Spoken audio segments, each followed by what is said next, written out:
ఏం మాట్లాడకూడదు, ఏం మాట్లాడాలి, వాక్కు యొక్క శక్తి ఏంటి అనే జ్ఞానాన్ని మనం తెలుసుకుంటున్నాం. మన మాటకి ఎంత శక్తి ఉంది అనే జ్ఞానాన్ని మనం తెలుసుకుంటున్నాం. సో, ఒక మాట మాట్లాడేటప్పుడు మనకి ఎంత ఎరుక ఉండాలి, ఎంత జాగ్రత్తగా ఆ మాటను మాట్లాడాలి మనము అనేది. మనము ఎగ్జాంపుల్ మనకు తెలుసు ఒక మాట ప్రపంచ యుద్ధాన్ని క్రియేట్ చేసింది. ఒక మాట దేశానికి స్వతంత్రాన్ని తీసుకొచ్చింది. ఎగ్జాంపుల్ మనకి తన వాక్ శక్తితోటి హిట్లర్ ప్రపంచ యుద్ధాన్ని క్రియేట్ జేశాడు.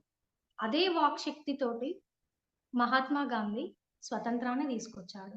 చూడండి. అంటే మనము ఇక్కడ అర్థం చేసుకోవాల్సిందేంటంటే మన మాటకు ఎంత శక్తి ఉంది.